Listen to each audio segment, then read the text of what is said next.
Les amis vierges, bonjour, bienvenue sur votre guidance pour cette semaine du 6 au 12 novembre. J'espère que vous allez bien, que vous êtes en forme les amis. On va voir votre énergie générale pour cette semaine avec la féminité sacrée, les vierges. Allez, c'est parti, on a celle-ci. La petite voix intérieure. Alors, on nous dit, il y a toujours un enfant qui est en vous. Prenez le temps de l'écouter pour l'honorer.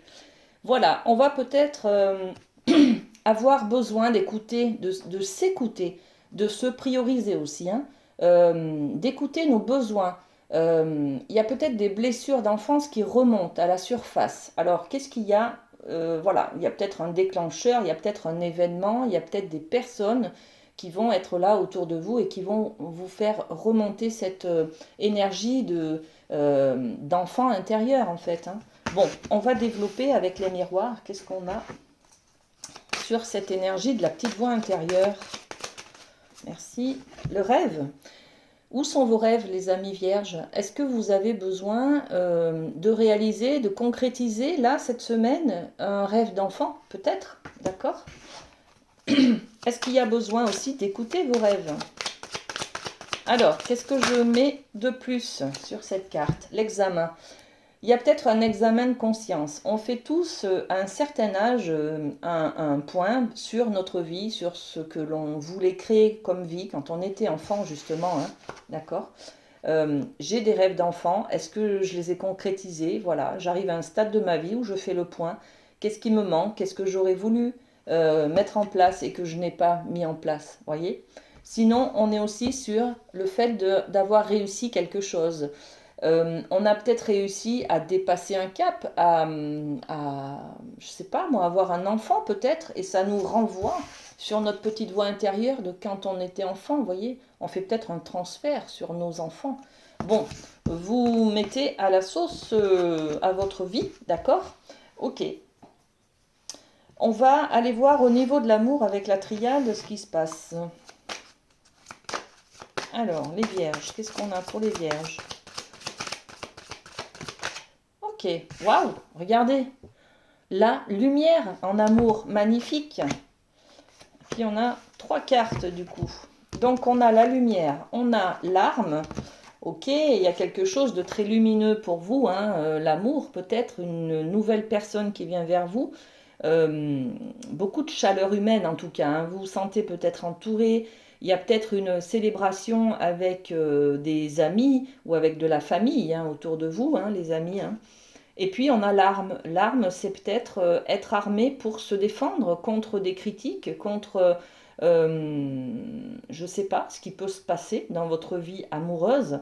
En tout cas, il y a peut-être aussi quelqu'un qui vient vers vous, hein, une rencontre, et puis ben, vous restez dans la méfiance. Je reste armé, prêt, prête à me défendre, d'accord?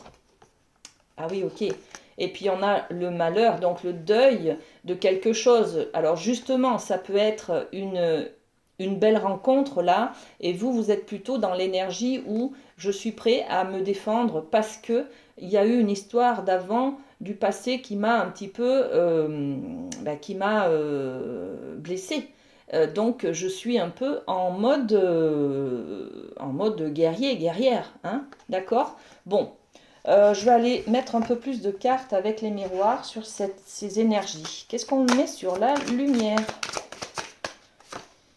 La zénitude, la tranquillité, on est dans une énergie où tout va bien en fait, hein. Tout va bien, on se sent bien. Il y a donc peut-être une rencontre amoureuse ou alors on est en couple avec quelqu'un qui prend soin de nous, voyez?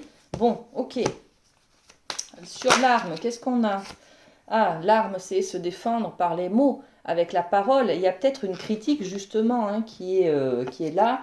Cette semaine, on est critiqué, peut-être on sort les armes justement et on se défend par la parole, par la communication, par mail, par téléphone, je ne sais pas, mais il y a peut-être aussi une rencontre là, un groupe en fait de personnes où on va ressentir peut-être une agression, d'accord? Une agression verbale, hein.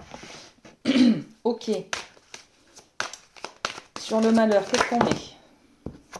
Merci. Justement, le malheur. On va poser deux cartes sur ce malheur. On parle de la correspondance. Et voilà, d'une histoire du passé qui revient là. Hein. Donc, le deuil, ok, c'est aussi peut-être, voilà, il y a plein d'infos qui viennent là.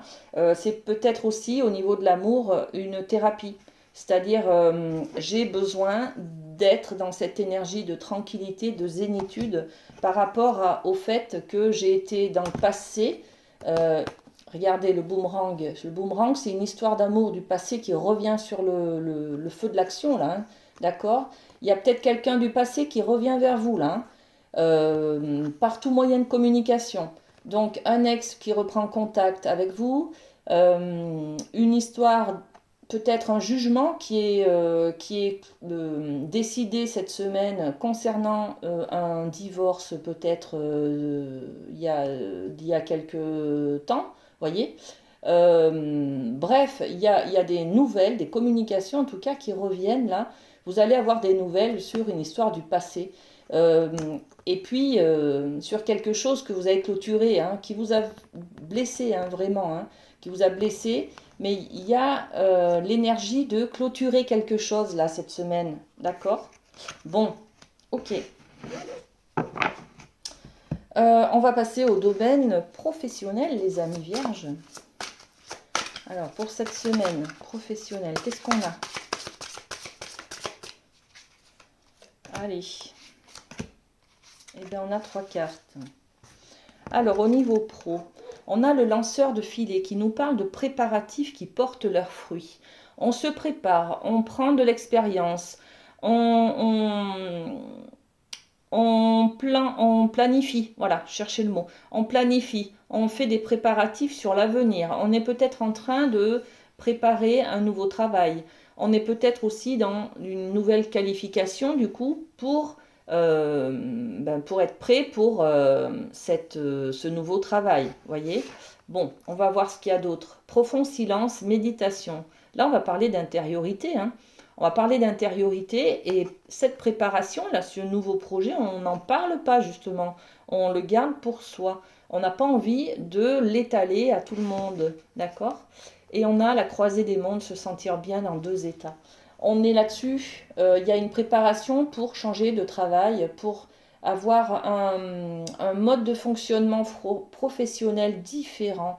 Ça peut être rester dans la même entreprise, mais avoir une manière de travailler différente. On peut passer peut-être, envisager de télétravailler l'année prochaine, ou je sais pas, moi, vous travaillez dans une autre entreprise, vous mutez, voyez. Il y a une manière de changer, en fait, de poste ou de manière de travailler. Voilà. Et on se prépare actuellement à faire le grand saut, à changer. Alors, sur les préparatifs, justement, qu'est-ce qu'on a comme information supplémentaire? La chance. Ok. Ben voilà, hein, que dire de plus? Il y a quelque chose de très bénéfique pour vous, de très favorable sur ces préparatifs-là. Hein. C'est peut-être une formation, hein, les amis, hein, une qualification qui vous permettra plus tard, quand vous serez diplômé, de faire le grand saut vers un autre poste peut-être qui vous plaît plus. Voilà. Sur le profond silence, qu'est-ce qu'on a? Cette méditation, le fait que vous ne parlez peut-être pas.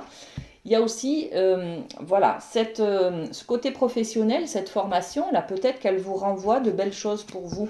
Elle vous renvoie peut-être que vous êtes capable, que vous êtes une belle personne, que vous avez beaucoup de compétences. Elle vous renvoie une valeur de vous, en fait, d'accord?